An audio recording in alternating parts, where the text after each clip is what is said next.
Om Shanti. Good morning. आज प्राणेश्वर बाप दादा की 19/8/2023 के अनमोल महावाक्य सुनते हैं। मीठे बच्चे, बाबा आए हैं सुख शांति की मनोकामना पूरी करने। किस लिए बाबा आए हैं? मनोकामना पूर्ण करने। तुम शांति चाहते हो तो इन ऑर्गन से डिटैच हो जाओ, अपने स्वधर्मों में टीको। यदि हमें शांति चाहिए तो बाबा कहते हैं कि ऑर्गन से क्या हो, डिटैच हो जाओ। प्रश्न है, पूज्य बनने का पुरुषार्थ क्या है और तुम्हारी पूजा क्यों होती है? पूज्य बनने का पुरुषार्थ क्या है? उत्तर, पूज्य बनने के लिए विश्व को पावन बनाने की सेवा में मददगार बनो। कौन सी सेवा में? विश्व को पावन बनाने की सेवा में। जो जीव की आत्माएं बाप को मदद करती है उनकी बाबा के साथ साथ पूजा होती है शालिग्राम के रूप में। तुम बच्चे शिव बाबा के साथ शालिग्राम के रूप में पूजे जाते हो, तो फिर साकार में लक्ष्मी नारायण व देवी देवता के रूप में भी पूजे जाते हो। तुमने पूज्य और पुजारी के रहस्य को भी अच्छी रीति समझाए हैं। पूज्य और पुजारी। गीत है, माता ओ माता तू है सबकी भाग्य विधाता। ओम शांति। माताओं को सौभाग्यशाली बनाने वाला जरूर पिता ही है। महिमा तो एक की ही गाई जाती है ना। सभी का सद्गति दाता एक है, याद भी उसे एक को ही करना पड़ता है। ये तो तुम बच्चों की महिमा है। तुम जानते हो हमको दुर्भाग्यशाली से सौभाग्यशाली बनाने वाला बाप है। भारत सौभाग्यशाली था, फिर भारत 100% दुर्भाग्यशाली बना है। भारत पर ही कहानी है। इन माताओं को सौभाग्यशाली बनाने वाला बाप ठहरा, जिसको तुम बच्चे जानते हो। उनके साथ तुम्हारा योग है। तुम जानते हो उनकी यह सारी रचना है। दूसरा कोई मनुष्य इस रचना और रचना को नहीं जानते। यह चित्र आदि किसने बनवाए हैं? तुम कहेंगे शिव बाबा ने बनवाए, साक्षात्कार के द्वारा। किस द्वारा? फिर भी माता या साकार पिता द्वारा कहेंगे। अभी तुम बच्चों की बुद्धि में सारा सृष्टि रूपी झाड़ है। सृष्टि कितनी बड़ी है। वास्को दी गामा ने सारी धरती का चक्र लगाया।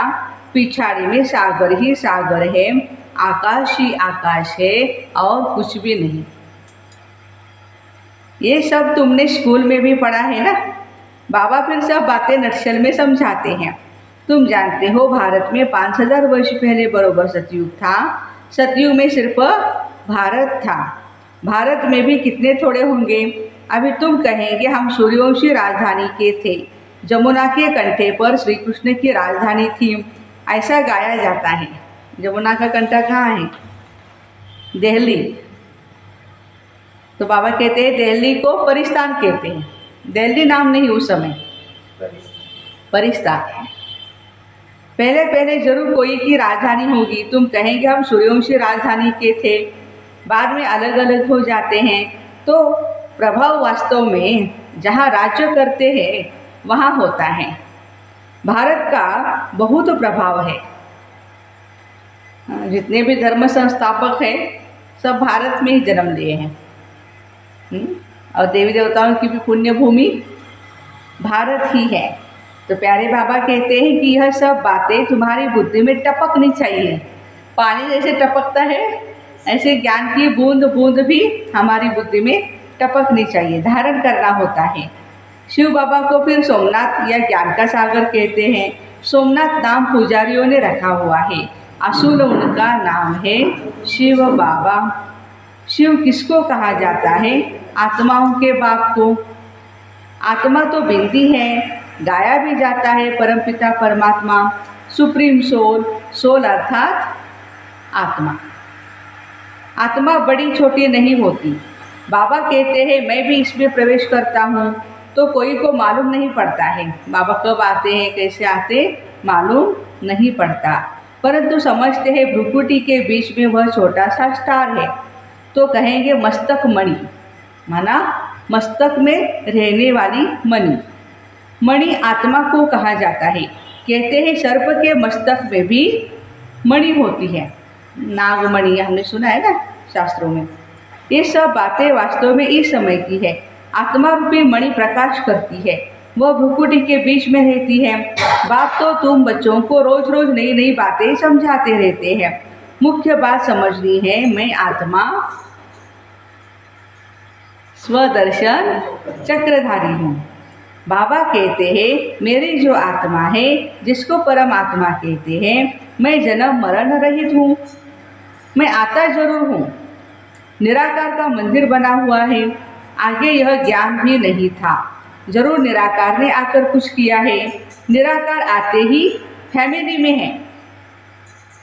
देखो बाबा कहते कि निवृत्ति मार्ग में मैं नहीं आता हूँ सन्यासियों के शरीर में वगैरह, मैं फैमिली के रूप में आता हूँ।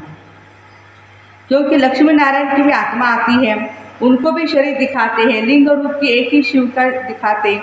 शिव के मंदिर में शिवलिंग के साथ साथ शालिग्राम भी है। वो कौन है? हम बच्चे हैं। ऐसे नहीं, श्री कृष्ण केवल लक्ष्मी नारायण के मंदिर में शालिग्राम दिखाते हैं तो सिद्ध होता है एक बाप के सब बच्चे हैं। आत्मा की भी पूजा होती है तो देवताओं की भी पूजा होती है। दो रूप में हम बच्चों की पूजा होती है, एक निराकार और दूसरा साकार। रुद्र यज्ञ कहते हैं बाबा ने यह यज्ञ रचा है जीव आत्माओं द्वारा। जैसे बाप की पूजा होती है वैसे तुम्हारी आत्मा की भी पूजा जरूर होनी चाहिए। फिर साकार में जो लक्ष्मी नारायण बनते हैं उनकी पूजा होती है, वही नाम चला आता है।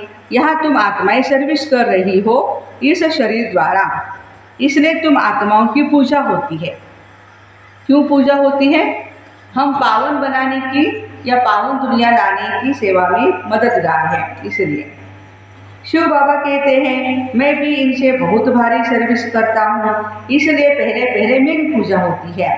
फिर जिन आत्माओं द्वारा सर्विस करता हूँ, सारे विश्व को पवित्र बनाता हूँ, उनकी भी पूजा जरूर होनी चाहिए। माना हम बच्चों की पूजा किस रूप में? शालिग्राम के रूप में।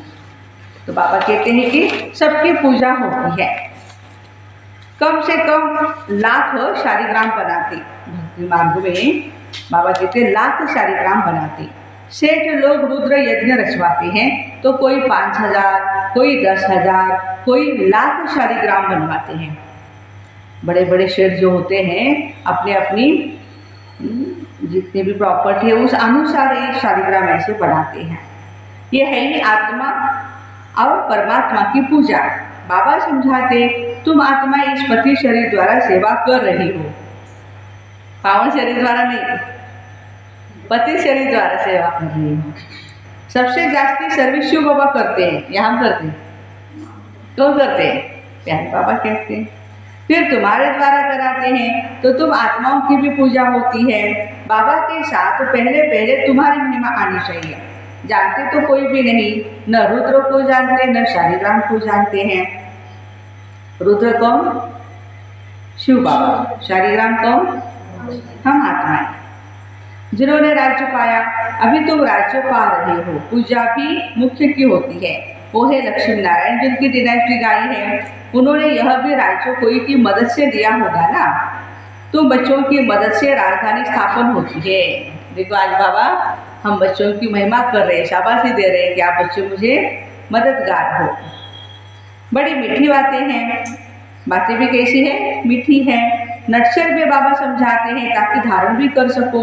मुख्य धारणा की बात है मुझ बाप को याद करो। मुख्य धारणा की बात मुझ बाप को याद करो। तुम्हारी आत्मा में भी झाड़ और चक्र की नॉलेज है। नंबर 1 सबसे पूज्य शिव बाबा आत्माओं का बाप है जो तुमको बैठ ऐसा लायक बनाते। तुम आत्माओं की ही पूजा होती है। हम पूज्य और पुजारी कैसे बनते हैं सो अब समझते हो। भारतवासी ही पूज्य और पुजारी बनते हैं, दुनिया वाले नहीं। सिर्फ भारतवासी हमारे ये पालते हैं पहले से आदि से अंत तक। अभी सब पुजारी है, फिर पूज्य बनेंगे।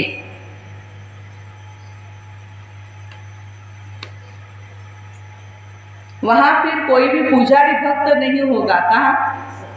सतयुग में, बरोबर। उनको भगवती भगवान जरूर भगवान ने ही बनाया होगा। अब भगवान निराकार है या साकार, बोलो। भगवान निराकार है या साकार है?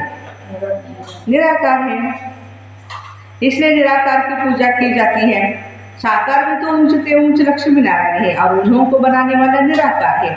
ये सब बातें तो बच्चों को समझाई जाती है। पहले पहले बाप में निश्चय रखना है, बरोबर। हम आत्माओं का वो बाप है। कोई कहे हे भगवान, हे परमात्मा, हे परमपिता, तो बोलो ये किसने याद किया, किस और किसको? तो एकदम पकड़ना चाहिए। तुमको कितने बाप हैं, तुम किसको पुकारते हो? मंदिरों में जाते हैं तो वहाँ पर भक्त बाबा के बच्चे बैठे हैं, बाबा कहते उनको पूछो किसको याद करते हो, भगवान किसको कहते हो? कहेंगे गॉड फादर को। तो जरूर दो फादर है, आत्मा याद करती है गॉड फादर को। तुम्हारी आत्मा भी है और शरीर भी है। शरीर का लौकिक बाप है, कल भी बाबा ने ये दो बातें क्लियर कर दी थी। एक लौकिक बाप है और दूसरा पारलौकिक बाप है। आत्मा का बाप कौन? परमपिता परमात्मा। यह किसने और किसको पुकारा? इस बेहद के बाप का परिचय देना है। उनसे ही वर्षा मिलता है, यह भी उनको याद करते हैं। भिन्न भिन्न भाषाओं में भिन्न भिन्न नाम भी रख दिए हैं। कोई गॉड फादर कहते, कोई परमात्मा कहते, कोई अल्लाह कहते, खुदा कहते, हर एक अपने अपने धर्म अनुसार। सभी धर्म वाले याद तो जरूर करते एक को, सबका मालिक एक है, यानी एक है। वह है सभी आत्माओं का बाप। वर्षा बाप से मिलता है, तुम आत्मा उनको पुकारती हो। दो बाप का परिचय देना है, एक हद का बाप, दूसरा बेहद का बाप। भक्ति मार्ग में भक्त भगवान को याद करते हैं तो भगवान कहते मैं आता हूँ, आकर के तुमको सुख शांति देता हूँ, फिर मुझे कभी भी याद करने की दरकार नहीं रहेगी। तो पूज्य पुजारी पावन पतित भारतवासी ही बनते हैं, बाकी बीच में और धर्म स्थापन होते हैं। फिर वृद्धि को पाते पाते पिछाड़ी में वह भी सब तनु प्रधान बन जाते। पिछाड़ी में सारा झाड़ आ जाएगा, वहाँ खाली होगा, तब तो फिर वापस जाएंगे।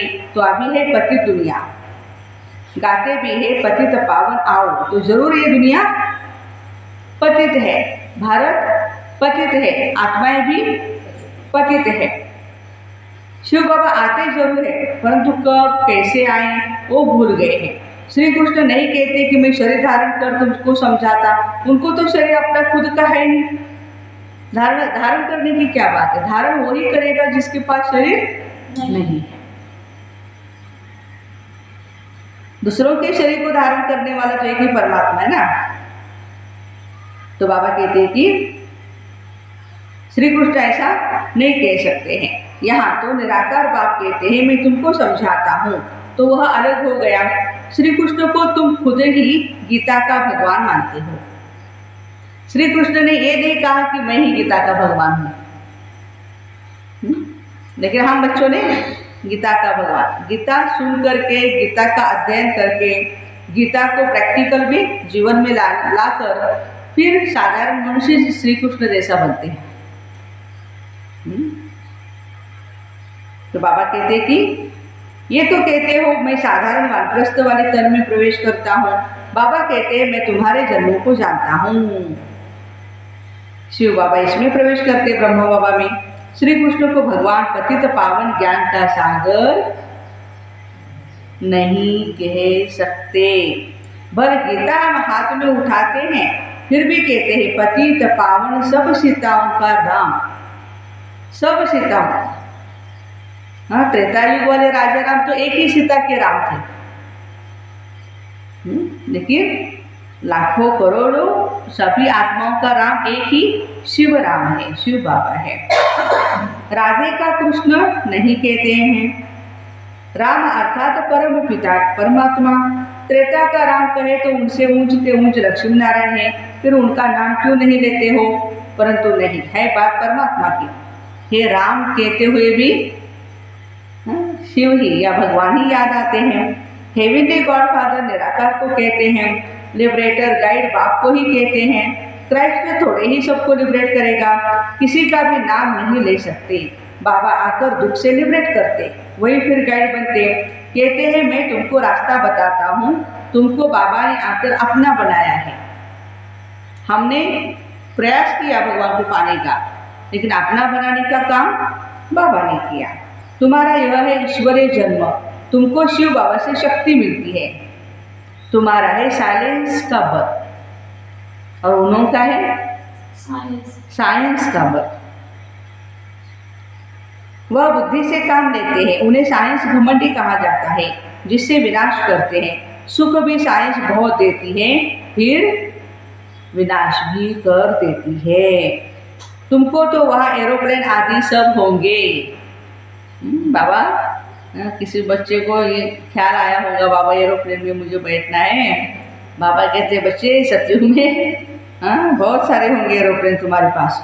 हुनर तो रहता है ना, ये सब चीज़ें फिर तुमको काम में आएगी। विलायत में बत्तियाँ ऐसी है जो बत्ती दिखाई नहीं पड़ती है। देखो वंडरफुल, बत्तियाँ दिखाई नहीं पड़ती है, लेकिन उसकी लाइट बढ़िया होती है, सिर्फ रोशनी दिखाई पड़ती है। तो सतयुग में भी ऐसे ही रोशनी रहती है। बाबा हम बच्चों को सतयुग की सीनरियाँ समझा रहे हैं। वैभव जो अभी यहाँ है वह तुमको वहाँ भी रहते हैं। तुमने साक्षात्कार किया है ना, वहाँ तो एक्सीडेंट आदि की बात नहीं रहती। यहाँ क्यों एक्सीडेंट होते हैं? रास्ते ठीक नहीं है, खड्डे में रास्ते या रास्ते में खड्डे पता नहीं चलता है। या कहो इतनी पॉपुलेशन हो गई है, या फिर कायदे भी तोड़ते रहते हैं।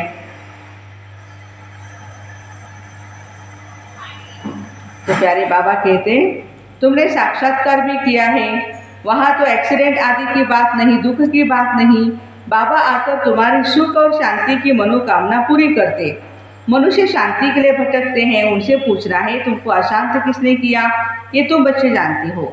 अशांत यह 5 विकार करते हैं, परंतु ये नहीं समझते, ये भूल गए आत्मा शांत स्वरूप है। हे आत्मा, तुम आई हो शांति देश से, फिर यह ऑर्गन्स लिए हैं, अभी तुम उनसे अलग हो जाओ। ऑर्गन यहाँ दिए, शरीर यहाँ दिया है, इसलिए इससे अलग हो जाओ, डिटैच हो जाओ। किसलिए, क्यों डिटैच होना है? हमें क्या चाहिए? शांति चाहिए। जब तक शरीर के भान में है तब तक शांति नहीं मिल सकती है, इसलिए बाबा कहते डिटैच हो जाओ। तो आत्मा भी डिटैच होती है, इससे और कुछ प्राणायाम आदि करने की बात नहीं। कहाँ तक गुफा में बैठे रहोगे?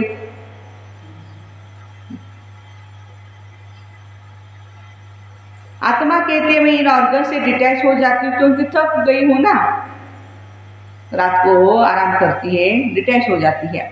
अभी इस शरीर को मैं भूल जाती हूँ। वो केले की तरकारी नहीं, वो नींद में पूरा जैसे निद्रावस्था और ये मृत्यु की अवस्था समान जैसी होती है, कुछ भान नहीं रहता है शरीर का।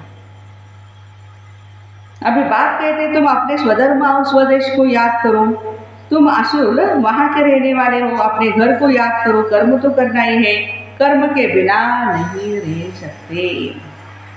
वह समझते हैं हम भोजन अपने हाथ से नहीं पकाते, इसलिए कर्म संन्यासी नाम है, परंतु कर्म का संन्यास तो हो ही नहीं सकता है।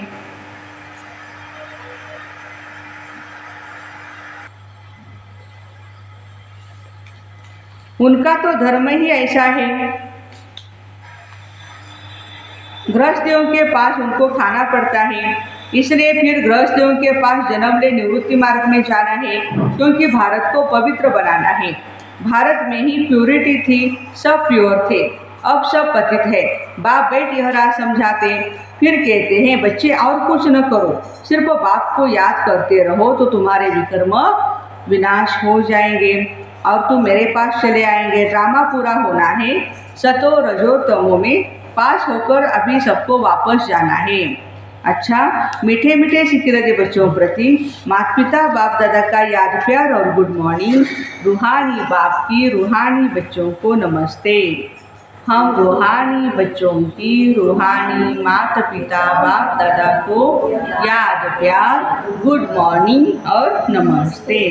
वाह बाबा वाह, शुक्रिया बाबा शुक्रिया। धारणा के लिए मुख्य सार, स्वयं को इस शरीर में भ्रुकुटी के बीच चमकती हुई मणि समझना है। नागमणि को याद करना है, नागपंचमी आ रही है ना। स्वदर्शन चक्रधारी बनना है। अपने स्वधर्म और स्वदेश को याद कर शांति का अनुभव करना है, बुद्धि को भटकाना नहीं है। इस शरीर से डिटैच होने का अभ्यास करना है। वरदान, हर एक को प्यार और शक्ति की पालना देने वाले प्यार के भंडार से भरपूर भव। जो बच्चे जितना सभी को बाप का प्यार बांटते हैं, उतना और प्यार का भंडारा भरपूर हो जाता है। जैसे हर समय प्यार की बरसात हो रही हो, ऐसे अनुभव होता है। एक कदम में प्यार दो और बार बार परमात्मा से प्यार लो। इस समय सबको प्यार और शक्ति की आवश्यकता है। क्या चाहिए लोगों को? प्यार भी चाहिए और शक्ति भी चाहिए। तो किसको बाप द्वारा प्यार दिलाओ, किसको शक्ति दिलाओ? जिससे उनका उमंग उत्साह सदा ही बना रहे। यही विशेष आत्माओं की विशेष सेवा है। आज का स्लोगन है, जो मायावी चतुराई से परे रहते हैं वही बाबा को अति प्रिय है। जो मायावी चतुराई से परे रहते हैं वह बाबा को अति प्रिय है। तो ऐसे हर एक को प्यार और शक्ति की पालना देने वाले प्यार के भंडार से भरपूर भाई बहनों को ओम शांति। Have a nice day.